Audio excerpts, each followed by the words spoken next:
నమస్కారం. వార్తలకు స్వాగతం. ముందుగా ముఖ్యాంశాలు. డాక్టర్ బిఆర్ అంబేద్కర్ జయంతి కార్యక్రమంలో పాల్గొన్న ముఖ్యమంత్రి చంద్రబాబు.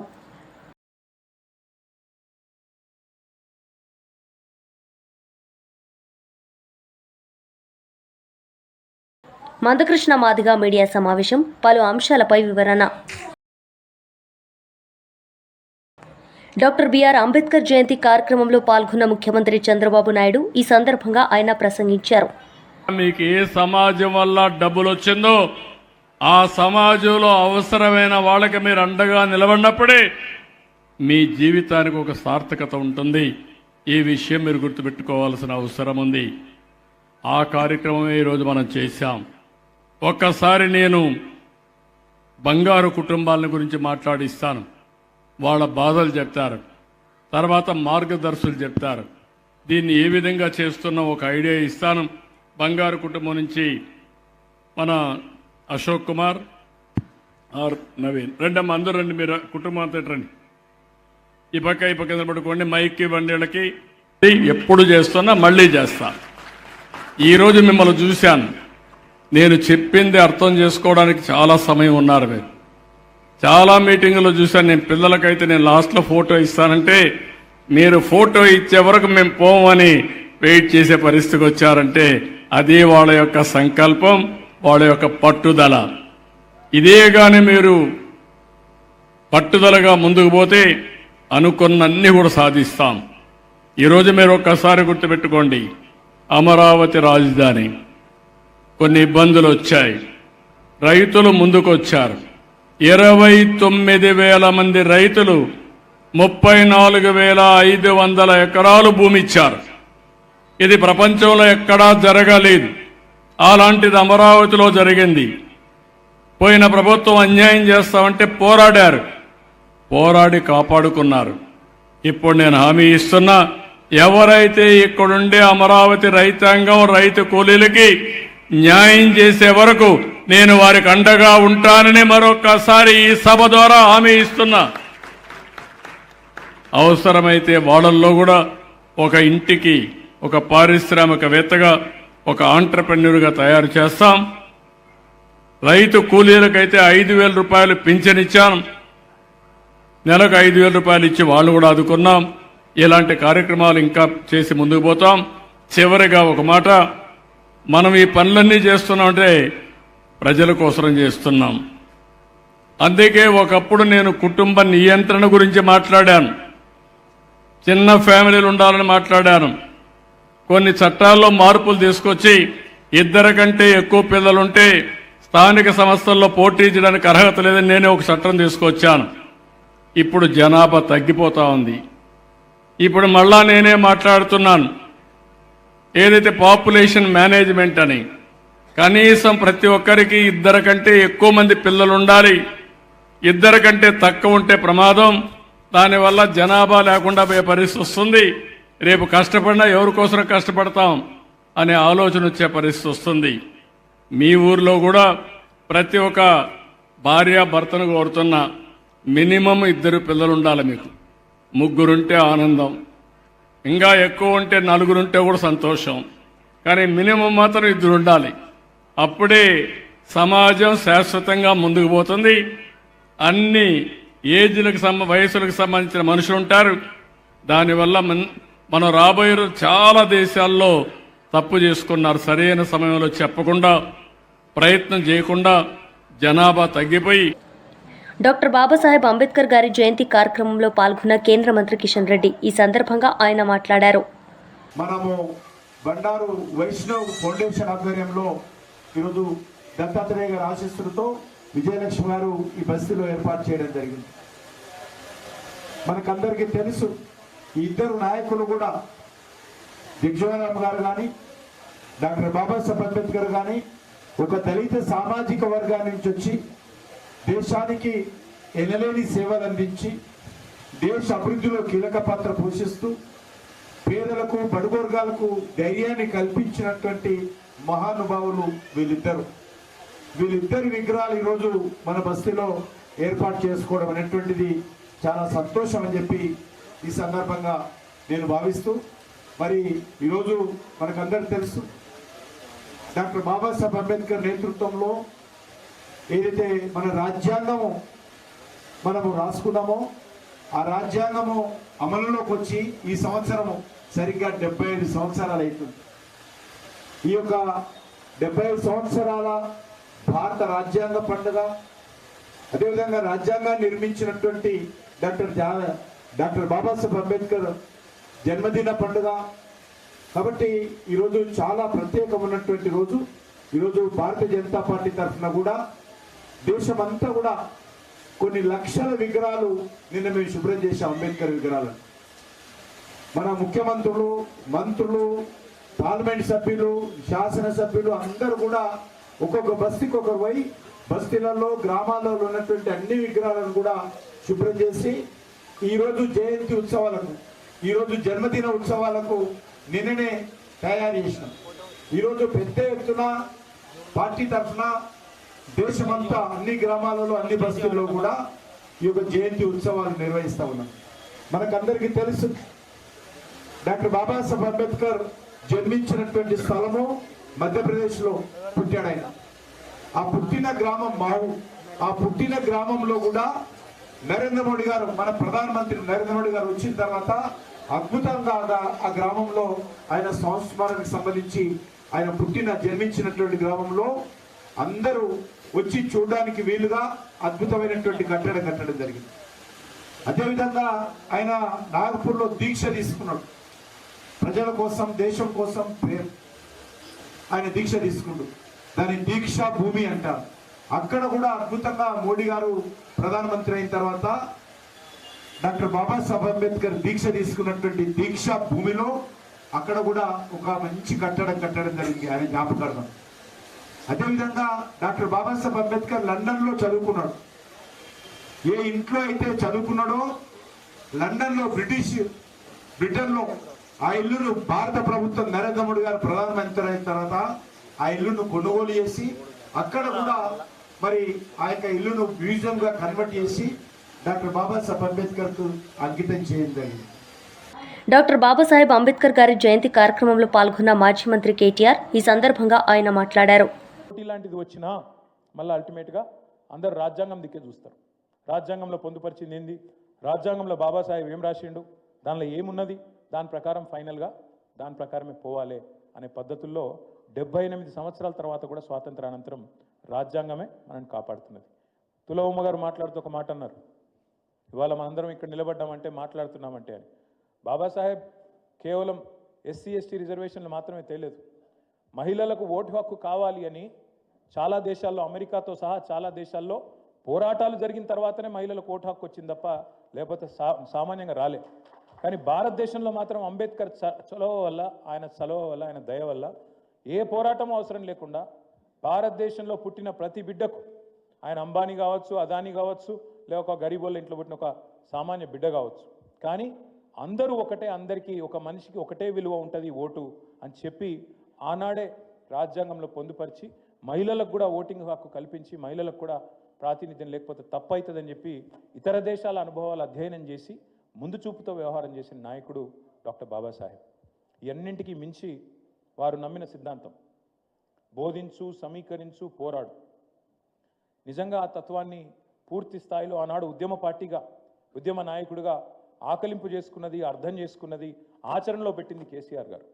ఎట్లా అంటారా, లక్షల సంఖ్యలో ప్రజల్ని సమీకరిస్తూ పార్టీ పెట్టిన మొదటి రోజు నుంచి 25 ఏళ్ల కిందట మొదటి రోజు నుంచి కరీంనగర్ సింహగర్జన నుంచి మొదలు పెడితే లక్షల సంఖ్యలో ప్రజల్ని సమీకరిస్తూ వారికి తెలంగాణ రాష్ట్ర ఏర్పాటు ఆవశ్యకతను బోధిస్తూ, వివరిస్తూ, సందర్భం వస్తే తెలంగాణకు అన్యాయం జరిగితే పోరాడుతూ, గలమెత్తుతూ, రోడ్డెత్తుతూ, బోధించు, సమీకరించు, పోరాడు అనే అంబేద్కర్ తత్వాన్ని ఆచరణలో అమలు చేసి అల్టిమేట్గా అంబేద్కర్ రాసిన రాజ్యాంగం ఆధారంగా ఆర్టికల్ 3 ఆధారంగా రాష్ట్రాన్ని సాధించిన మహానాయకుడు మన నాయకుడు కేసీఆర్ గారు. అదే మాదిరిగా రాష్ట్రాన్ని సాధించడంతో నాగలేదు, సాధించిన ఈ రాష్ట్రంలో అంబేద్కర్ గారు ఆనాడు చెప్పిన మాట ఏంది, ఆయన ఎంచుకున్న పందా ఏంది, ఆయన ఎంచుకున్న మార్గం ప్రజాస్వామ్యం, రాజ్యాంగం. ఆయన ఆలోచన, ఆయన ఆశయం సమసమాజం. అందుకే కేసీఆర్ గారు ఒక నినాదంగా మాత్రమే జై భీమ్ని తీసుకోలేదు, ఒక విధానంగా మార్చుకున్నాడు. దాన్ని మార్చుకున్నారు కాబట్టే దేశంలో ఎక్కడ లేని కార్యక్రమాలు మన రాష్ట్రంలో మనం చేసుకున్నాం. ఇప్పుడే నాకు డాక్టర్ ఆర్ఎస్ ప్రవీణ్ కుమార్ గారు చెప్తున్నారు, అన్న ఒకనాడు అంబేద్కర్ గారు అమెరికా పోవాలంటే డాక్టర్ బాబాసాహెబ్ అంబేద్కర్ గారి జయంతి కార్యక్రమంలో పాల్గొన్న తెలంగాణ డిప్యూటీ సీఎం భట్టి విక్రమార్క ఈ సందర్భంగా ఆయన మాట్లాడారు. కట్టినటువంటి హాస్పిటల్లో జరిగినటువంటి సంఘటనలు కూడా చూసి ఆనాడే మాటిచ్చాం, తప్పనిసరిగా మాతా శిశు సంక్షేమ హాస్పిటల్ని మారుస్తాం, వచ్చేది ఇందిరమ్మ రాజ్యం, తప్పనిసరిగా మీకు పెద్ద ఎత్తున హాస్పిటల్ కడతామని చెప్పి, సూపర్ స్పెషాలిటీ హాస్పిటల్ కడతామని చెప్పి మాటిచ్చి ఈరోజు 300 కోట్ల రూపాయలతో మంచిర్యాల నడిబొడ్డున ఎత్తైన ప్రదేశంలో సూపర్ స్పెషాలిటీ హాస్పిటల్ కట్టుకుంటున్నాం. చూసొచ్చి మీ అందరితో ఈ సంతోషాన్ని కూడా పంచుకుంటున్నాం. అదే రోజు రాళ్లవాగు నుంచి గోదావరికి ఉన్నటువంటి పరిసర ప్రాంతాల్లో వరద ముంపు గురవుతున్నటువంటి ప్రాంతానికి రిటైనింగ్ వాల్ కూడా శాంక్షన్ చేస్తాం, వచ్చేది ఇందిరమ్మ రాజ్యమే అని చెప్పాం. చెప్పినట్టుగానే దాదాపు 260 కోట్ల రూపాయల అంచనాతో రిటైనింగ్ వాల్ ని ఈ ప్రాంతానికి అందిస్తా ఉన్నాం. దాంతో పాటు ఈరోజు పెద్ద ఎత్తున ఈ ప్రాంత అభివృద్ధి కోసం కావలసిన విధంగా 765 కోట్ల పైబడి మొత్తంగా దాదాపు 1200 కోట్ల రూపాయలతో మంచిర్యాల శాసనసభ నియోజకవర్గ అభివృద్ధి కోసం నిధులు వెచ్చించి ఈ ప్రాంతాన్ని త్వరితగతిన అభివృద్ధి చేసుకోవాలి.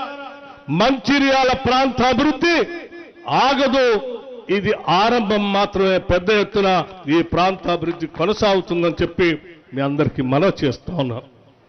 అంతేకాదు, మీ అందరికీ చాలా విషయాలు, మీ అందరి ఆశీర్వచనంతో ప్రేమతో దీవిస్తే వచ్చినటువంటి మీ ప్రభుత్వం, మన ప్రభుత్వం, ఇందిరమ్మ రాజ్యం ఈ రాష్ట్రంలో ఉన్నటువంటి అన్ని వర్గాల ప్రజానికం కోసం ఏ కార్యక్రమాలు కేవలం సంవత్సర కాలంలోనూ చేపట్టిందో కూడా సవివరంగా శ్రీధర్ బాబు గారు వివరించారు.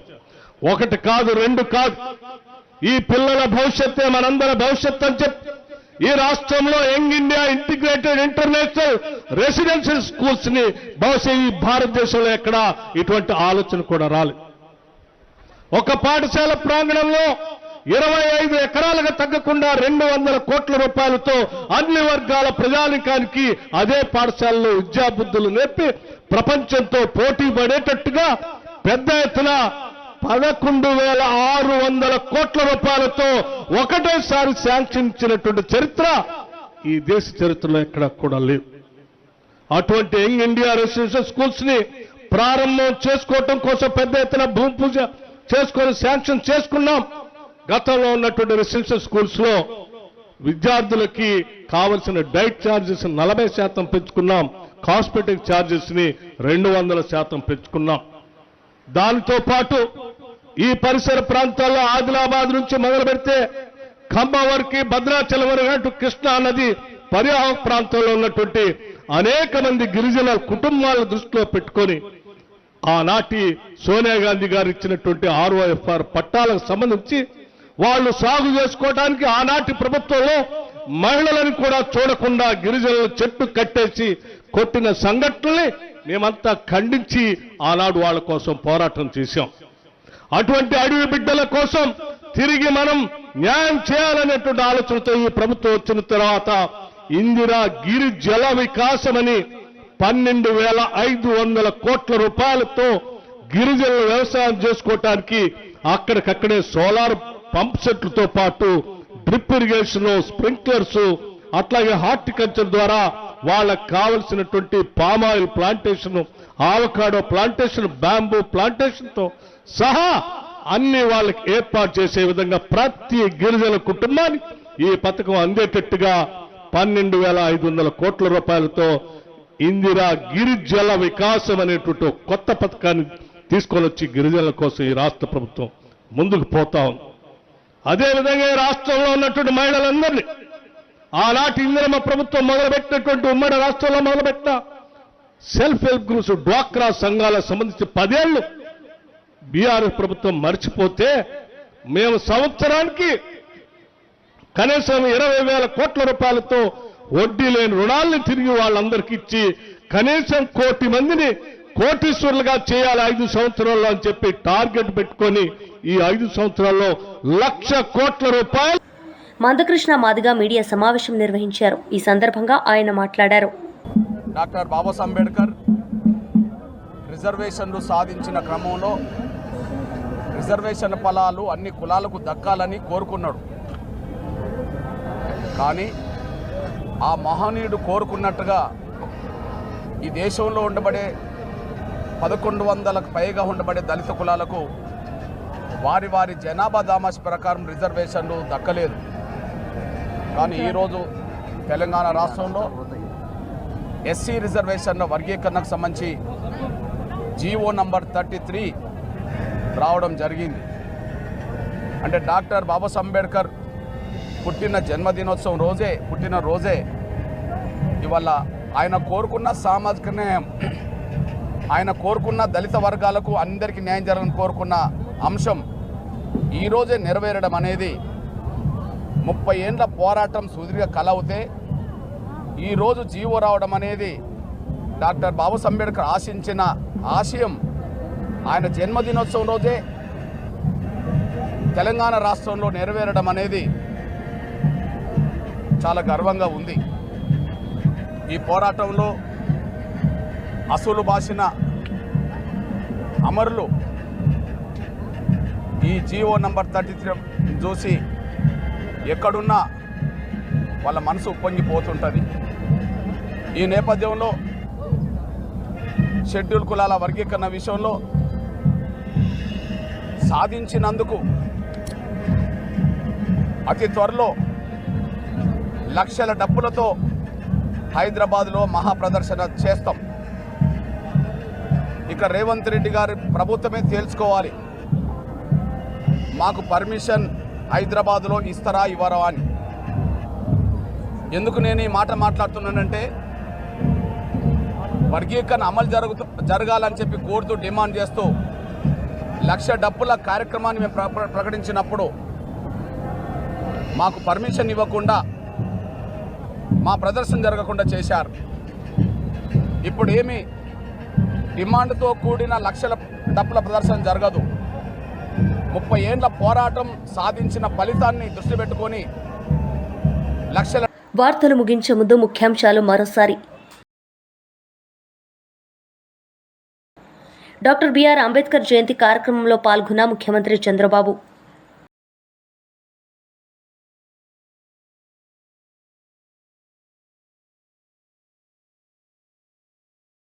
మందకృష్ణ మాదిగ మీడియా సమావేశం, పలు అంశాలపై వివరణ.